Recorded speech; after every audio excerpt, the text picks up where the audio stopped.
Так, туугандар, ассаламу алейкум жамаат, ассаламу алейкум, урматтуу достор. Жалпы биздин мусулман бир туугандар, алыстан жакындан көрүп жаткан мекендештер, так маалымат каналыбыздын катталуучулары, туугандар, бүгүн буюрса 14 март 2025-жыл аптанын жума күнү баарыңыздар уучумаңыздар маариф болсун.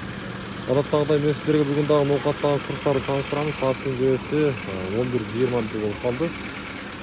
Анан туугандар, чыгарылыштын башында айта кетейин, азыркы учурда баарыбызга белгилүү болуп калды. Хамза уулубуз мына ушул чоң бир сейрек тездетүүчү ооруга чалдыккан, аны баарыңыздар угуп атасыздар. Буюрса мен ошол баланын дагы ошол уулубуздун дагы сүрөтүн коюп кетейин.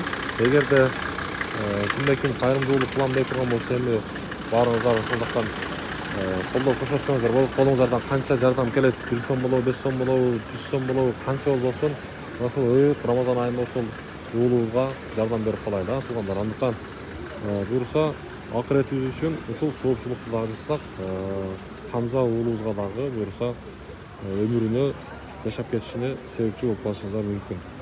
Так, эми курстарды баштайм. Могул жерде Бакай банкта рубль 1 сом боюнча турат, доллар 87.30, евро 94 сом 50 тиен экен. Эко Исламик банкта дагы эле рубль ошондой туугандар 1 сом боюнча турат, доллар 87 сом 30 тиен экен. Доскерда банкта дагы рубльдин абалы 1 сом.